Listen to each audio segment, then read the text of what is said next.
اعوذ باللہ من الشیطان الرجیم بسم اللہ الرحمن الرحیم السلام علیکم ورحمۃ اللہ وبرکاتہ۔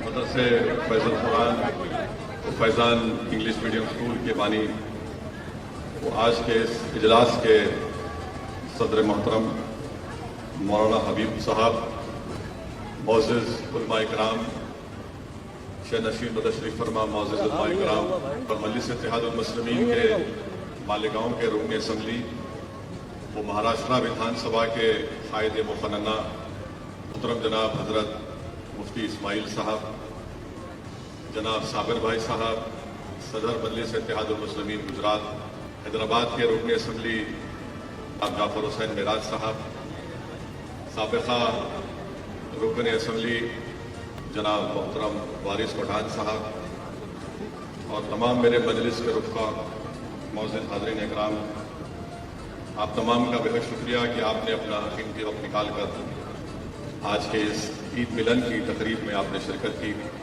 میں مولانا حبیب صاحب کا بھی شکریہ ادا کرتا ہوں کہ انہوں نے ہم کو یہاں پر آنے کی دعوت دی۔ میرے عزیز دوستوں اور بزرگوں، میں میڈیا کا بھی شکریہ ادا کرتا ہوں کہ وہ آج کی اس عید ملن کی تقریب میں آئے اور انہوں نے مجھے وہاں سے یہاں پر لا کر کھڑا کر دیا تاکہ میں جو بولوں وہ آواز صحیح طریقے سے پہنچا سکے، کیونکہ وہی ان کو ہی لگتا ہے کہ ایئر کولر کے درمیان میں ہماری آواز صحیح طریقے سے ان کے ٹی وی کے کیمرے پر نہیں سنائی دے گی۔ تو مجھے کوئی اعتراض نہیں ہے، آپ کہیں پر کھڑا کریے، میں بولنے تیار ہوں، اور میں بدنام بھی اسی لیے بھی ہوں کہ میں زیادہ بولتا ہوں۔ میرے عزیز دوستوں اور بزرگوں، عید ملن کی تقریب ہے۔ میں اللہ سبحانہ و تعالیٰ سے دعا کرتا ہوں کہ اللہ سبحانہ و تعالیٰ ہم تمام کو جو اللہ نے توفیق دی اور اللہ کے فضل سے ہم تمام نے ماہ رمضان مبارک میں پورے روزے رکھے، نمازیں پڑھی، تراویح کی نماز پڑھی، شب بیداری کی، زکوٰۃ نکالی۔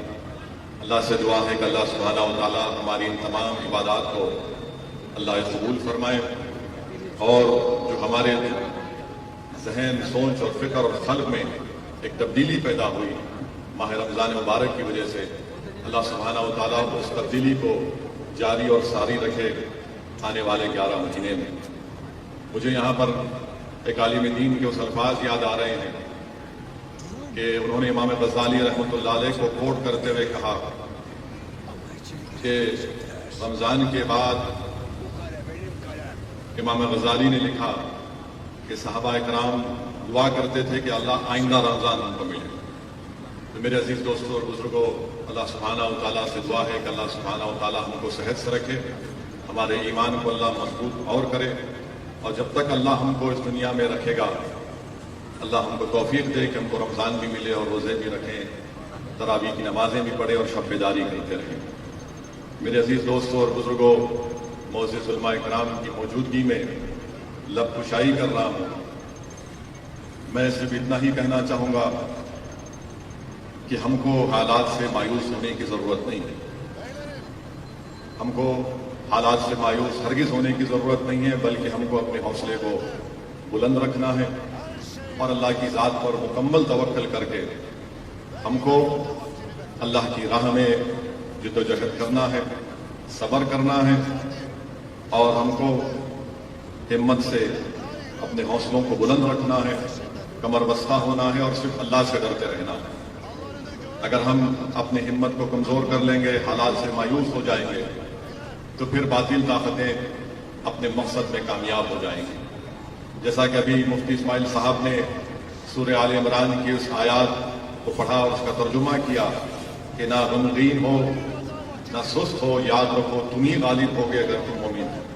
تو ہم کو نہ سست ہونا ہے، نہ غمگین ہونا ہے، بلکہ اپنے حوصلوں کو بلند رکھتے ہوئے نیک کام کو کرنا ہے۔ جب تک دنیا رہے گی، جب تک اللہ دنیا کو باقی رکھے گا، یہ حق اور باطل کا مقابلہ چلتا رہے گا۔ تو اسی لیے ہم کو حق کی سربلندی کے لیے کام کرنا ہے۔ یقیناً نامساعد حالات ہیں، یقیناً مشکلات کا دور ہے، یقیناً ہم اور آپ کو خاک اور خون کے طوفانوں سے گزرنا پڑ رہا ہے، یقیناً ہم دیکھ رہے ہیں کہ انسانوں کو کس طرح تڑپایا جا رہا ہے، مگر میرے عزیز دوستوں اور بزرگوں، اللہ کے رسول صلی اللہ علیہ وسلم نے ارشاد فرمایا کہ مجھے بہت ستایا گیا اور میرے بعد کسی کو اتنا نہیں ستایا جائے گا. تو ہم کو اپنے حوصلوں کو بلند رکھنا ہے. یہ سمجھیے کہ یہ جو نظارے آپ اور ہم دیکھ رہے ہیں کہ کسی کا ہاتھ کٹا ہوا ہے مگر اس کی دکان کو اس لیے توڑ دیا گیا کیونکہ اس نے پتھر پھینکا ہے. یہ بھی ہم دیکھ رہے ہیں. ہم یہ بھی دیکھ رہے ہیں کہ کسی کو پتھر پھینکنے کے الزام میں اس کے گھر کو، اس کے دکان کو، کاروبار کو ختم کر دیا جاتا ہے، کبھی گودان کو توڑ دیا جاتا ہے.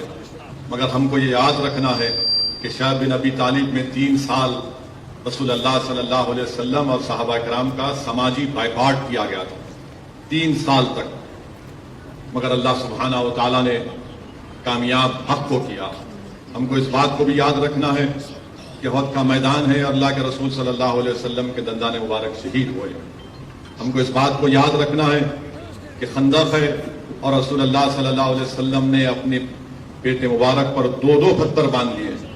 ہم کو اس بات کو یاد رکھنا ہے کہ کعبے کا صحن ہے جس میں مبارک پر اونٹ کی اجڑی ڈالی گئی.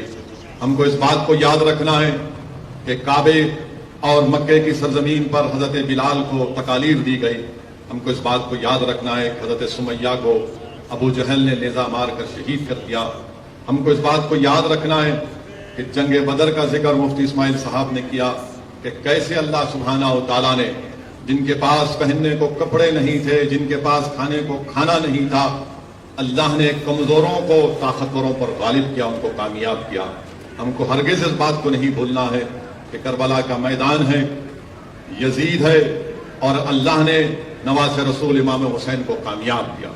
میرے عزیز دوستوں اور بزرگوں، آج موجودہ ملک کے حالات کا اگر ہم جائزہ لیں گے تو صرف ہم کو اپنے ہمت اور حوصلے کو بلند رکھنا ہے، صبر سے کام لینا ہے اور ان باطل طاقتوں سے ہم کو بالکل ہمت کے ساتھ اور صرف اللہ سے ڈرتے ہوئے، ان سے ڈر کر نہیں بلکہ صرف اللہ سے ڈر کر ان سے مقابلہ کرنا ہے جمہوری طریقے سے، اور اللہ ہم کو کامیاب کرے گا. کیونکہ اگر ہم مایوس ہو جائیں گے مشکلات کا سامنا کرنا پڑے گا اور ہم مشکلات کا سامنا کرتے آئے. بلکہ میں تو اس سرزمین میں کھڑا ہوں جہاں پر وطن عزیز میں اگر سب سے زیادہ فسادات ہوئے تو اسی سرزمین پر ہوئے. سب سے زیادہ، چاہے وہ 69 کا فساد ہو، 1980 کا فساد ہو، شہادت بابری مسجد کے بعد کا فساد ہو، 2002 کا وہ جنوسائیڈ ہو. مگر میں سلام کرتا ہوں اس سرزمین پر بسنے والے لوگوں کو کہ انہوں نے ہمت سے سینہ تان کر آج بھی زندہ اور فخر کے ساتھ اپنی زندگی گزار رہے ہیں. تو میں آپ سے صرف یہی گزارش کرنے آیا ہوں کہ آپ جیالے ہیں اور آپ ایسی سرزمین پر ان اندھیروں میں ایمان کے شمع کو اللہ کے فضل و کرم سے اللہ نے آپ کے ذریعے سے اس شمع کو اللہ جلائے رکھا ہے. میری آپ سے یہی گزارش ہے کہ آپ ایک سیاسی طاقت بنیے، آپ ایک سیاسی قوت بنیے. اس بات کو میری آپ ذہن نشین کر لیجئے. ہو سکتا ہے کہ بہت سو کو میری اس بات سے اتفاق نہیں ہوگا، مگر میں آپ کو پوری ذمہ داری کے ساتھ کہہ رہا ہوں کہ جس وطن عزیز کے لیے ہم نے اپنا خون پسینہ بہایا، جس وطن عزیز کو آزاد کرانے کے لیے ہمارے علماء کرام نے جہاد کا فتویٰ دیا، سولی پر چڑھ گئے، مالٹا کی جیل میں مصائب اور مشکلات کا سامنا کیا، جس وطن عزیز کے لیے ہمارے علماؤں کو جیل کی صحبتیں کاٹنی پڑی، آج ہمارے وطن عزیز میں ہم سے یہ کہا جا رہا ہے کہ تمہاری بات کو نہیں سنا جائے گا.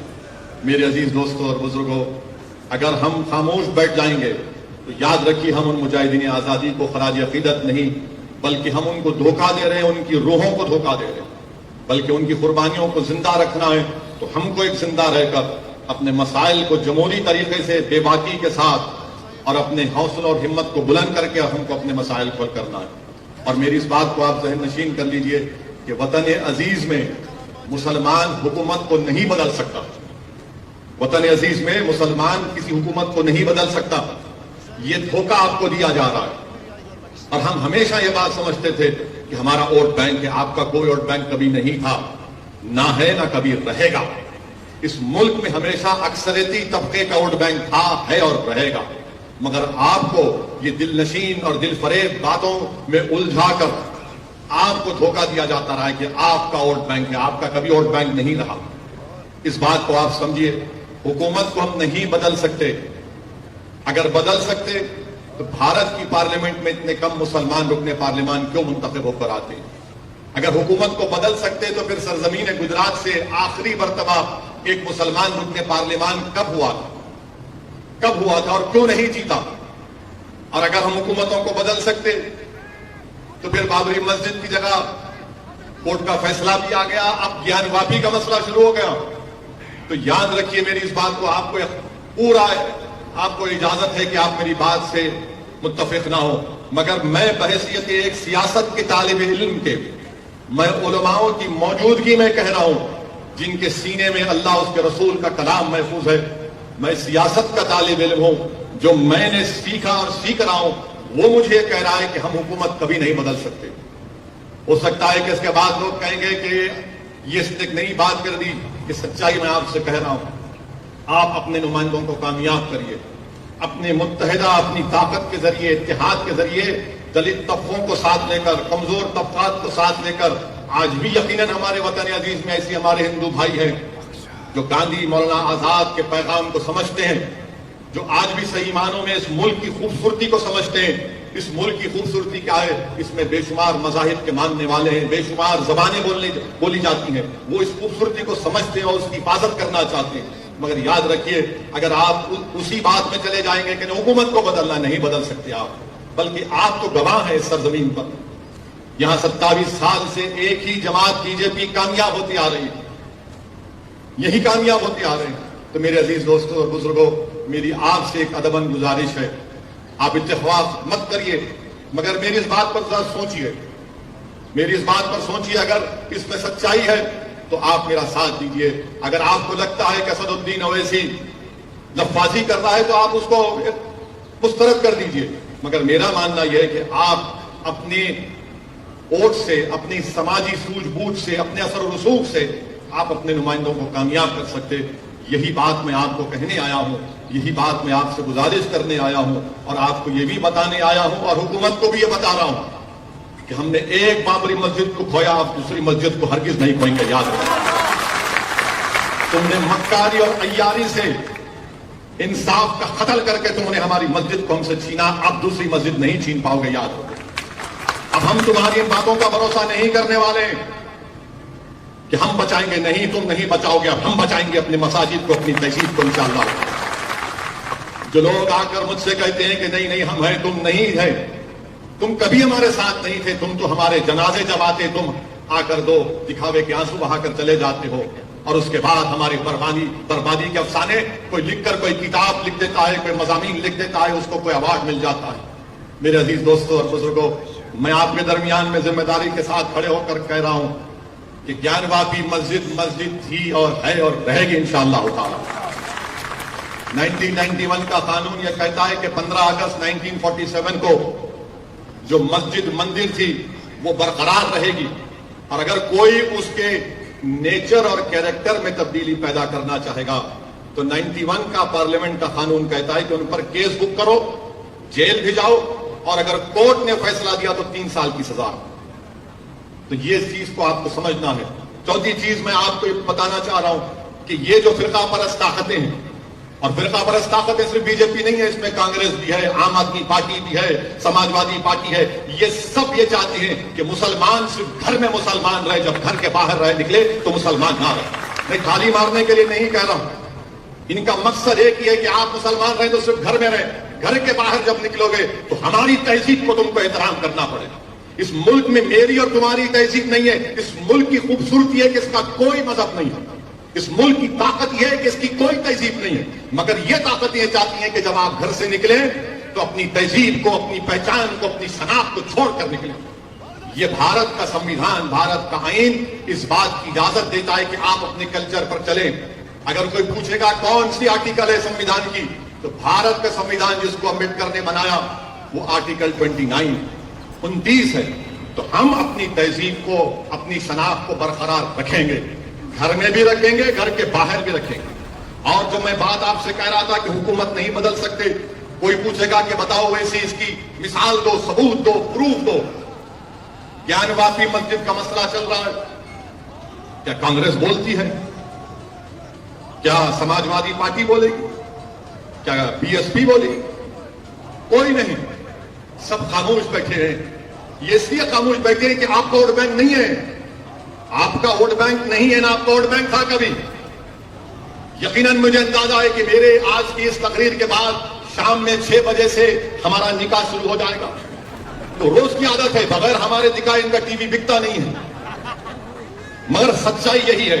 کیوں نہیں بولتے بھائی آپ؟ اگر آپ بی جے پی سے علیحدہ ہیں، مختلف ہیں، تو بولو نا، بولیے. نہیں بولیں گے، اس لیے نہیں بولیں گے کہ ان کو معلوم کہ مسلمان ان کو ہم نے مسلمانوں کے ذہنوں کو خرید لیا سمجھتے.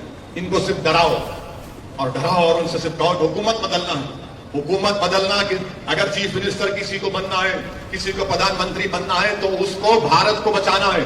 اگر وہ اپنی پارٹی کو بچائے گا تو بھارت کمزور ہو جائے گا. یاد رکھنا، اگر بھارت کو مضبوط رکھنا ہے تو یہاں پر بسنے والے ہر شخص کو عزت کی زندگی کے ساتھ جینے کا موقع ملنا چاہیے. یہ کیسے ہو سکتا ہے کہ جس کا ہاتھ کٹا ہوا ہے اس کے آپ دکان کو توڑتے ہیں؟ جو 75 سال کا بوڑھا ہے اس کو مار مار کر کہتے کہ تم نے پتھر پھینکا. یہ کون سی عزت ہم کو دی جا رہی ہے کہ بغیر کوئی قانونی کارروائی کے ہمارے گھروں کو توڑ دیا جاتا ہے؟ مسجد کے سامنے کی گیٹ کو توڑ دیا جاتا ہے. بازو دوسری عبادت کا ہے، ہاتھ نہیں لگایا جاتا. خبر کو مسمار کر دیا جاتا. سامنے کسی اور کی عبادت کا ہے. بھارت کی دارالحکومت دلی میں کچھ نہیں کیا جاتا اور کوئی نہیں بولتا. کوئی نہیں بولتا. ہم جب دلی میں تھے، میں گیا تو رات میں کسی نے مجھ سے کہا کہ کیا ویسی تم بھی نہیں آؤ گے؟ میں نے کہا میں آیا اسی لیے ہوں. تو بولے آپ آ کر جاؤ، اس مسجد میں آؤ اس مسجد میں آ کر آپ دیکھو کہ سامنے مسجد کے سامنے دیوار کو اور گیٹ کو منہدم کر دیا گیا. میں رات میں گیا وہاں پر. مگر میرے عزیز دوستوں اور بزرگوں، یہ اسد الدین اویسی ایک سے ہونے والا کام نہیں ہے، اور اللہ مجھ سے اگر کام لے رہا ہے تو اللہ کا کرم ہے. میں یہاں پر بیٹھ کر میری تعریف میں بہت جملے سنا. اللہ مجھے معاف کرے، کیونکہ تعریف صرف اللہ کی ہو سکتی اور کسی کی نہیں ہو سکتی. اور اللہ نے مجھے موقع دیا، عزت دیا، تو اللہ کا کرم ہے. یہ دعائیں ہیں اولیاء اللہ کی، یہ صدقہ ہے نبی کریم صلی اللہ علیہ وسلم کا. یہ اہل دل کی توجہ ہے مجھ پر کہ اس جیسا ادنا شخص گناہگار کچھ بول سکتا ہے ایوانوں میں، باطلوں کے سامنے، ظالموں کے سامنے. تو میرے عزیز دوستوں اور بزرگوں، آپ مجلس کو اپنائیے، آپ مجلس کو مضبوط کریے. آپ اسد الدین اویسی کا ساتھ مت دیجیے، آپ صابر بھائی کا ساتھ مت دیجیے، بلکہ آپ ایک مرتبہ اپنا ساتھ دیجیے. آپ ایک مرتبہ اپنا ساتھ دیجیے. علامہ اقبال نے کیا خوب کہا تھا اس شعر میں کہ اگر تو میرا نہ بن سکا تو اپنا بن. میں کیا کہا تھا علامہ اقبال نے کہ اپنے من میں ڈوب کر پا جا سراغ زندگی. تو اگر میرا نہ بن سکا تو اپنا تو بن. اور آخری بات کہ ہاں الزام مجھ پر لگتا ہے اور لگتا رہے گا، مگر الزام لگانے والوں یاد رکھو یہ دنیا فانی ہے. تم کو بھی جواب دینا پڑے گا اللہ کے سامنے. میں بھی کھڑا رہوں گا. تم کو اللہ کے دربار میں ان الزامات کا جواب دینا پڑے گا. مجھے تمہارے الزام کی کوئی فکر نہیں. تم جتنا جی بھر کے الزام لگاتے لگاؤ. تم اپنے سیاسی آقاؤں کو خوش کرنے کے لیے، اپنے نمبرات کو بڑھانے کے لیے تم الزام لگا رہے ہو. میں جو کام کر رہا ہوں اللہ میرے دل کا حال جانتا ہے. میں اللہ کی خوشنودی کے لیے، اللہ کو راضی کرنے کے لیے، اپنا خاتمہ ایمان پہ کرنے کے لیے میں جدوجہد کر رہا ہوں. کامیابی آج نہیں ملی، کل ملے گی. اگر کل بھی نہیں ملے گی تو حشر کے میدان میں مجھے ملے گی انشاءاللہ تعالی. مجھے اپنے اعمال پر بھروسہ نہیں ہے، مجھے اللہ کی رحمت پر بھروسہ، مجھے اللہ کی فضل پر بھروسہ ہے. اور یہی چیز ہے جو ہم کو یہاں تک لے کر آئی. اگر اسد الدین اویسی حیدرآباد کو چھوڑ کر گجرات کو آتا ہے، بہار کے سیمانچل کو جاتا ہے، راجستھان کو جاتا ہے، تو کیا چیز ہے؟ یہی چیز ہے کہ یہ وقت ایسا ہے کہ آپ کو جمہوریت میں اپنی آواز کو، اپنے نمائندوں کو کامیاب کرنا. لوگ بہت سی باتیں کرتے ہیں، ارے کیا کر لیں گے آپ. میرے عزیز دوستوں اور بزرگوں، بھارت کی پارلیمنٹ میں 540 کے ایوان میں صرف 2 رکن پارلیمان ہیں، میں اور امتیاز جلیل. اور اللہ کا اتنا بڑا کرم اور اللہ کا فضل ہے کہ اللہ ارحم الراحمین ہے کہ جب کبھی بھی ہم کھڑے ہو کر 5-6 منٹ کے لیے غریب اور مظلوم عوام کے انصاف کے لیے وہ آواز اٹھاتے ہیں تو پورا پارلیمنٹ کھڑے ہو کر بیٹھ کر سنتا ہے کہ اب یہ کیا بولنے والے ہیں، سنو. میرے عزیز دوستوں بزرگوں، کیا گجرات کی ویدھان سبھا میں ہم یہ مزاج نہیں پیدا کر سکتے؟ کیا گجرات کی ویدھان سبھا میں جب آپ کے نمائندے جائیں گے تو آپ کی آواز، آپ کے مسائل، آپ کی تکلیف کا اظہار کریں گے، حکومت سے اس کا سوال جواب طلب کریں گے؟ مگر صرف ووٹ ڈالنا، ووٹ ڈالنا، ووٹ ڈالنے سے کچھ نہیں ہوتا. جیتنا اصل مقصد ہے. ہم صرف ووٹ ڈالنے والے بلکہ ووٹ لینے والے نہیں بن رہے ہیں. جب ووٹ لینے کا معاملہ آتا نہیں ہے، یہ بی ٹیم ہے، یہ فلاں ملا ہوا ہے، یہ ان سے ملا ہوا ہے، ان سے ملا ہوا ہے. میں آپ سے اپیل کر رہا ہوں کہ ان کے کوئی دلائل میں سچائی نہیں ہے. یہ صرف بھوکلاہٹ کا شکار ہو کر اپنی انانیت میں اور اپنی عزت اور اپنی طاقت کو، جو طاقت جو ان کو اللہ نے دی، وہ سمجھتے ہیں کہ اپنے لیے استعمال کریں گے۔ میرے عزیز دوستوں اور بزرگوں، آپ متحد رہیے۔ یہاں پر بے شمار مسائل ہیں، بہت سے مسائل ہیں۔ ابھی ہمارے کو بتایا گیا کہ ولی گجراتی کی خبر کو 2002 کے فسادات میں مسمار کر دیا گیا۔ جب کورٹ نے کہا کہ بناؤ تو وہاں پر کانگریس کی چیئرمین تھا، نہیں بنایا گیا، نہیں بنایا گیا۔ اب تو کانگریس پارٹی میں احمد پٹیل صاحب مرحوم کے اس دنیا سے چلے جانے کے بعد تو کوئی نام کا بھی وہاں پر کوئی نہیں، مگر یہی لوگ ہیں، کمزور لوگ ہیں، ان کا کام صرف یہی ہے کہ الزام لگاؤ، یہ ڈراؤ، وہ بی ٹیم ہے، وہ فلاں ہے، امکا ہے۔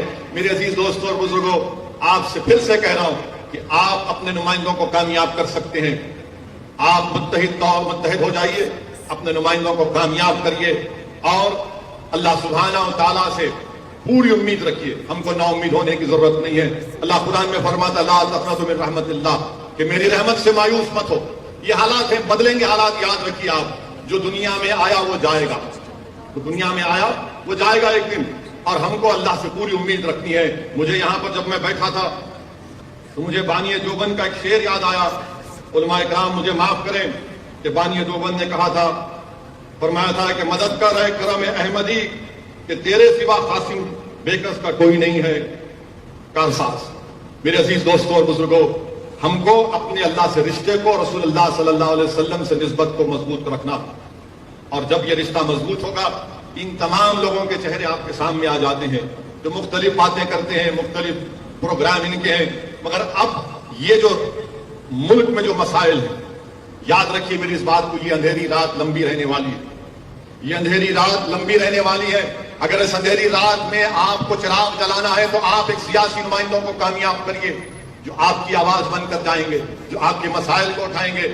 اللہ ہی جانتا، غیب کا حال تو اللہ جانتا ہے، مگر جو ہم کو سمجھ میں آ رہا ہے، یہ حالات اور بڑھیں گے، یہ تمام چیزیں اور بڑھتی جائیں گی، مگر ہم کو ہمت کو بلند رکھنا ہے۔ اور میں ختم کرنے سے پہلے مجھے کسی نے ایئرپورٹ پر پوچھا کہ یہ ڈیمولیشن کیوں ہو رہا ہے، یہ تاج محل کے نیچے کیوں دیکھا جا رہا ہے، یہ گیان واپی کے نیچے کیوں دیکھا جا رہا ہے؟ تو بھارت کے پردھان منتری نے من کی بات میں کہا تھا کہ کبھی کبھی مزاح کرنا چاہیے، جوک کرنا چاہیے۔ سنا ہوگا آپ نے من کی بات، کہا تھا کہ کبھی کبھی لطیفہ بولنا چاہیے۔ تو آخری بات کہہ کر ختم کرتا ہوں، مجھے لگتا ہے کہ یہ جو تاج محل کے نیچے جو کمروں کی بات ہو رہی ہے، گیان واپی کے نیچے کیا ہے دیکھنے کی بات ہو رہی ہے، وہ اصل میں یہ ہے کہ پردھان منتری کی ڈگری تلاش کر رہے ہیں، entire M A political science. Degree تو ملتی نہیں ہے، تو بولے نہیں تاج محل کے نیچے ہوگی۔ بھائی بھارت کا پردھان منتری ہے، تاج کے نیچے ہوگی، بھارت کا پردھان منتری ہے، گیان واپی کے نیچے ہوگی۔ پردھان منتری سیریس مت لیجئے، دل پہ مت لیجئے، ورنہ پھر کوئی انکاؤنٹر ہو جائے گا۔ اور میڈیا والوں سے بول رہے کہ ہم نے جوک کیا، آپ کے بادشاہ سلامت کے تعلق سے مذاق کیا، دل پہ مت لیجئے۔ تو بہرحال میرے عزیز دوستوں اور بزرگوں، علماء کرام، آپ کا بہت شکریہ، اور میں حبیب صاحب کا بھی بہت شکریہ ادا کرتا ہوں۔ اور اللہ سے، میں جب پچھلے رمضان میں آیا تھا، ہمیں اسی رمضان میں، تو مجھے صابر بھائی نے بتایا کہ مولانا حبیب صاحب کو اللہ نے موقع دیا کہ وہ رمضان میں غریب مستحق لوگوں کی بے انتہا مدد کرتے ہیں۔ میرے اللہ سے دعا ہے کہ اللہ سبحانہ و تعالیٰ آپ سے اور کام کرے، اور خوب آپ مدد کریں، اور اللہ آپ کی حفاظت فرمائے، اللہ آپ کے تمام ساتھیوں کی حفاظت فرمائے، اور اسی طریقے سے آپ کام کرتے جاری رکھیں۔ آپ کا پھر سے بہت بہت شکریہ حبیب صاحب۔ السلام علیکم ورحمۃ اللہ۔